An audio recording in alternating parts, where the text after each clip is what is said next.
FIFA বিশ্বকাপে referee নিয়োগে ব্রাজিলের থেকে এগিয়ে আর্জেন্টিনা। দুই চিরপ্রতিদ্বন্দ্বী দেশ থেকে ফিফা বিশ্বকাপে ম্যাচ পরিচালনা করবেন রেকর্ড সংখ্যক রেফারি। এছাড়াও ফিফার 50 সদস্য দেশ থেকে নির্বাচিত হয়েছেন মোট 170 জন ম্যাচ অফিসিয়াল।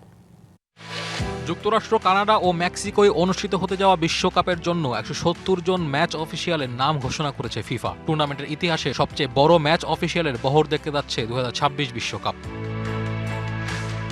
আগামী 11 জন শুরু হতে যাওয়া বিশ্বকাপে রেফারির দায়িত্ব পালন করবেন মোট 52 জন প্রধান রেফারি, 88 জন সহকারী রেফারি এবং 30 জন ভিডিও অ্যাসিস্ট্যান্ট রেফারি, যারা প্রতিনিধিত্ব করছেন ফিফার মোট 50টি সদস্য দেশের, যেখানে ব্রাজিল ও আর্জেন্টিনা থেকেই প্রধান রেফারি থাকবেন মোট 6 জন। সহকারী ও ভিডিও রেফারি সহ দেশ দুটি থেকে ম্যাচ অফিসিয়াল থাকবেন সর্বমোট 19 জন।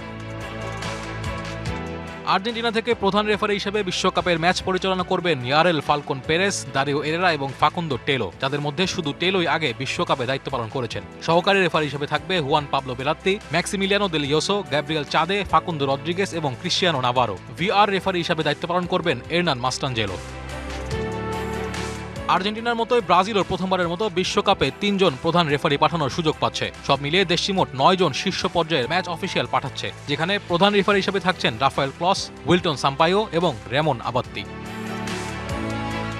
কড়া নজরদারি আর সুষ্ঠু প্রক্রিয়ার মধ্যে দিয়ে নির্বাচিত হয়েছেন এবারের বিশ্বকাপের ম্যাচ অফিসিয়ালস, জানিয়েছেন ফিফার প্রধান রেফারিং কর্মকর্তা পিয়ের লুইজি কোলিনা, যে প্রক্রিয়া চলেছে গত 3 বছর ধরে। 2022 বিশ্বকাপের তুলনায় এবারে 41 জন বেশি অফিসিয়াল থাকছেন ম্যাচ পর্যবেক্ষণে, যাদের শরীরে থাকবে বডি ক্যাম, যা নিশ্চিত করবে যে কোনো সিদ্ধান্তে সর্বোচ্চ স্বচ্ছতা। Naim Hamid, DBC news. একনল অ্যাডভান্সড হাইজিন সোপ, এবার জীবাণু ধুলাবালি ঘাম clean gold. A product of Remark.